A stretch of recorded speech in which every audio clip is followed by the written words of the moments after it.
नमस्कार मित्रांनो, फिरूनी नवी जन्मले मी अरुणिमा सिन्हा. अनुवाद प्रभाकर करंदीकर याचा आज आपण शेवटचा भाग पाहणार आहोत.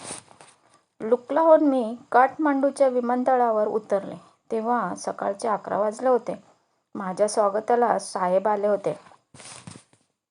त्यांना पाहून मला आनंदाचं भरतं आलं. आम्ही तिथून तडक भारतीय दूतावासात गेलो. राजदूत जयंत यादव यांनी माझं यथोचित स्वागत केलं. तिथून मग वैशाली हॉटेलवर. टाटा स्टीलचे व्यवस्थापक पी कापडिया माझ्या स्वागतासाठी आलेले होते. नंतर रांचीला थोडा वेळ थांबून दिल्ली तेथे टाटा स्टीलने आयोजित केलेल्या वार्ताहर परिषदेत मी बोलले. नेपाळकडून निघण्यापूर्वी दिल्लीत अशीच वार्ताहर परिषद झाली होती आणि त्यावेळी अनेकांनी मला हे साहस झेपणार का अशा शंका काढल्या होत्या. त्याची आठवण साहजिकच झाली. त्यांना तसं वाटणं काही चुकीचं नव्हतं असं मला तेव्हाही वाटलं होतं आणि आताही. लखनौ विमानतळावर आनंदाच्या सरीत चिंब भिजलेले माझे कुटुंबीय होते.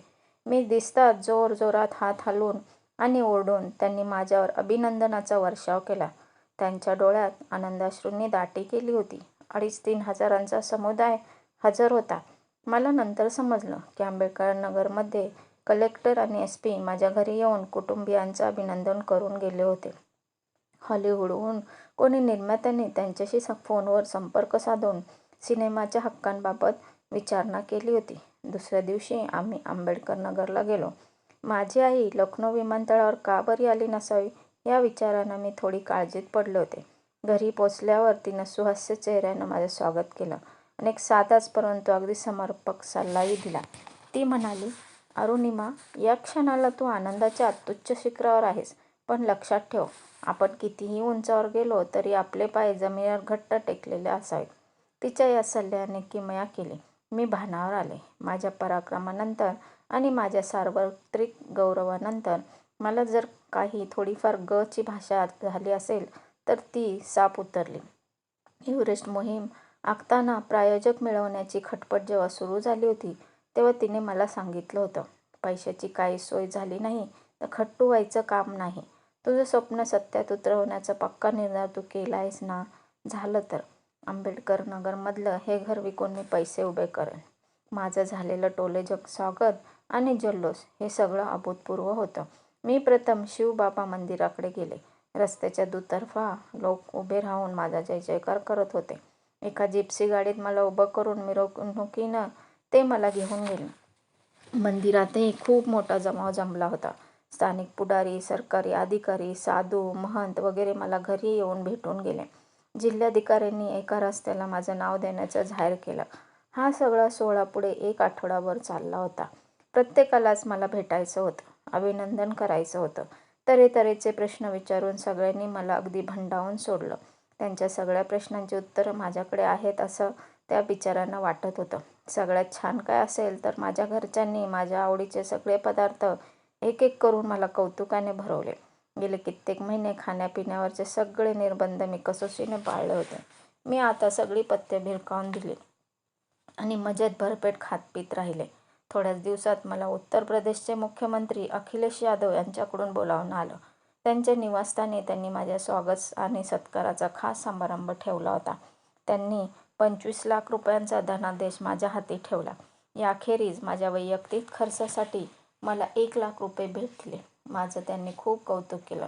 त्यानंतर मला भाषणाची आमंत्रणं ठिकठिकाणाहून येऊ लागली.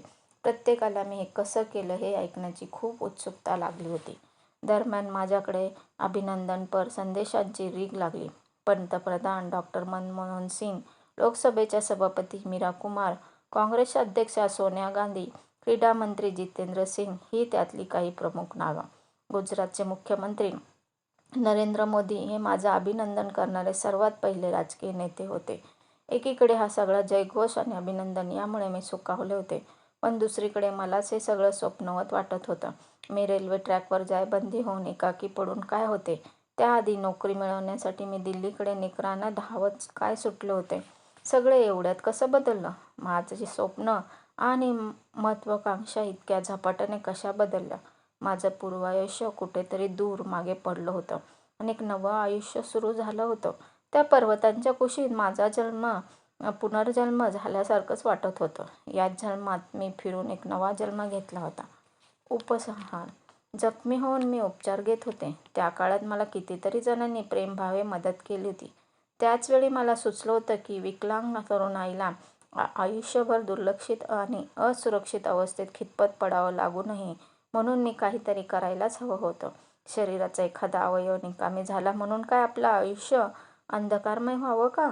विकलांग व्यक्तीसाठी एक आंतरराष्ट्रीय दर्जाचं क्रीडा संकुल उभारण्याची कल्पना मला त्यावेळी सुचली होती. हे वाटतं तेवढं सोपं खचितच नाही आहे. त्यासाठी खूप वेळ द्यावा लागेल, खूप परिश्रम घ्यावे लागतील आणि सगळ्यात महत्त्वाचं म्हणजे बराच मोठा निधी जमवावा लागेल. या प्रकल्पाचा खर्च 25 कोटी रुपयांच्या घरात जाईल. हे कळल्यावर माझी छातीच दडपली. आमच्यासारख्या निम्न मध्यमवर्गीय कुटुंबाला हे कसं झेपावं? खरं तर ती रक्कम लिहायला किती शून्य लिहावी लागणार तेही मला सांगता येण्यासारखं नव्हतं.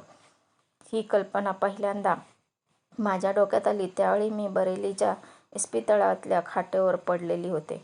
माझ्या उपचारांचा खर्च किती येणार आणि तेवढे पैसे कुठून आणायचे या विवंचनेत आम्ही होतो. साहेब त्यावेळी म्हणाले होते, पंडित मदन मोहन मालवीयांनी काशी हिंदू विश्वविद्यालय उभं केलं. ते कसं? देणग्या मिळवूनच ना. आपणही तसंच करायचं. माझ्या आयुष्यातल्या अनेक जटिल समस्या ईश्वरी हस्तक्षेपाने नाहीशा होत आल्या होत्या. या बाबतीतही तेच घडेल असा भरवसा आम्ही धरला. 2च दिवसात त्याची प्रचिती आली.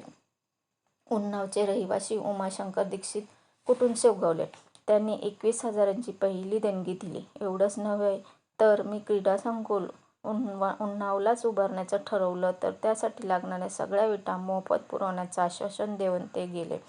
हे सद्गृहस्थ अगदी अपरिचित होते, तरी ते आमच्या मदतीला धावले.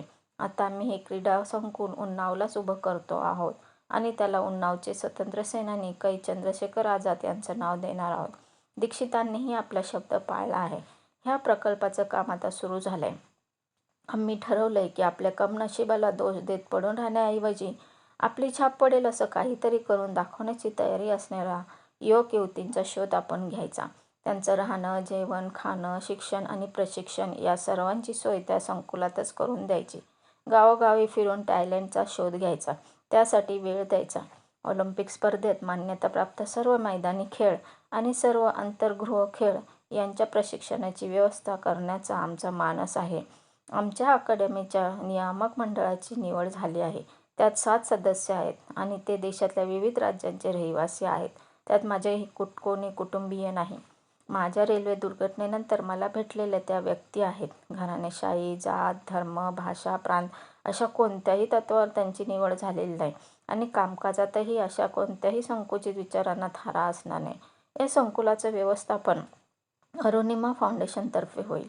आता मी जिथे जिथे जाते तिथे तिथे माझ्या या स्वप्नाला प्रत्यक्षात उतरवण्यासाठी आर्थिक मदत करण्याचं आवाहन मी लोकांना करते. नशिबाने मला काही महत्त्वाच्या व्यक्ती भेटतायत आणि हातभारही मिळतोय. मी जेव्हा नरेंद्र मोदींना भेटले तेव्हा ते गुजरातचे मुख्यमंत्री होते आणि त्यांनी मला गांधीनगरला बोलावून माझा सत्कार केला होता. आता तुझ्या भविष्यातल्या योजना कोणत्या? असं त्यांनी मला विचारलं तेव्हा मी क्षणाचाही विलंब न लावता म्हणाले होते, अपंगासाठी क्रीडा संकुल, त्यासाठी मला तुमची मदत लागेल. त्यांनी तेवढ्याच तत्परतेने सांगितलं होतं, नक्की, अगदी पूर्ण मदत करू. त्यांच्या मंत्रिमंडळातल्या एका सहकारी मंत्र्यांनी मला सांगितलं, केंद्रात आमच्या पक्षाचं सरकार सत्तेवर आलं की एकच काय, अशा अनेक क्रीडा संकुलांना आम्ही मदत करू. आता केंद्रात मोदी सरकार स्थापन झालंय. पंतप्रधानांनी त्यांचं आश्वासन पाळावं एवढीच माझी अपेक्षा आहे. अलीकडेच मी रतन टाटांनाही भेटले. मला वाटतं त्यांची ओळख करून देण्याची गरज नाही. त्यांची भेट ठरवताना जवळजवळ 1 वर्ष गेलं, पण त्यांच्याबरोबर मला 40 मिनिटं व्यतीत करता आली आणि इतकी वाट पाहिली ती सार्थकी लागल्याचं समाधान मला लाभलं. मी त्यांना भेटायला गेले तेव्हा चांगलेच संकोचले होते. मी त्यांना सांगितलं, मला भेटायला येताना मी खूप नर्व्हस झाले होते. तर ते पटकन म्हणाले, मी सुद्धा. खरंच ते एक महान व्यक्तिमत्व आहे. मायक्रोसॉफ्ट, टेक महिंद्रा, इल्डेको अशा कितीतरी कंपन्यांनी माझ्या प्रकल्पाला मदत देऊ केली आहे. बडोद्याच्या रामकृष्ण मिशनचे सचिव स्वामी निखिलेश्वरानंदही मला खूप मदत करतायत. माझ्या एव्हरेस्ट यशाबद्दल उत्तर प्रदेशाच्या मुख्यमंत्र्यांनी अखिलेश यादव मला 25 लाख रुपये दिले होते. ते आता माझ्या अकॅडमीलाही सहाय्य करणार आहेत. मला लोक भाषणं द्यायला बोलवतात तेव्हा मला वेगळी अशी काहीच तयारी करावी लागत नाही. माझ्या मनात जे आहे ते सरळपणे सांगून मी मोकळी होते. माझ्या अकॅडमीच्या निधी आणि माझा आत्मविश्वास या दिवसागणिक भरच पडत चालली. मी दारोदार फिरण्यासाठी आणि अगदी 1 रुपयाची सुद्धा मदत गोळा करण्यासाठी कुठेही जायला तयार आहे. आपण एखादी गोष्ट करायचीच असं ठरवलं की ते शक्य होतं, यावर माझी श्रद्धा आहे. एकदा मी ते सिद्ध करून दाखवलं. पुन्हा एकदा मला तेच करून दाखवायचं होतं. आभार. अगणित लोकांनी मला भरपूर प्रेम आणि आधार दिला. त्यांची गोळाबेरीज म्हणजेच मी, अरुणिमा आहे. ते उपकार करते वेळीच माझ्या मदतीला धावून आले नसते तर आज मी ह्या जगात राहिलेच नसते. हे पुस्तकही तुमच्यापर्यंत पोहोचलं नसतं. प्रत्येकाच्या योगदानाचा आदरपूर्वक उल्लेख करण्याचं माझ्या मनात असलं तरी काही जणांची नावं अनवधनाने राहून जाण्याची शक्यता आहे. त्यामुळे सुरुवातीलाच अशा अनुल्लेखित राहिलेल्या माझ्या बांधवांची मी क्षमा मागते. माझ्या कुटुंबियांचं स्मरण करून सर्वप्रथम होणं साहजिकच आहे.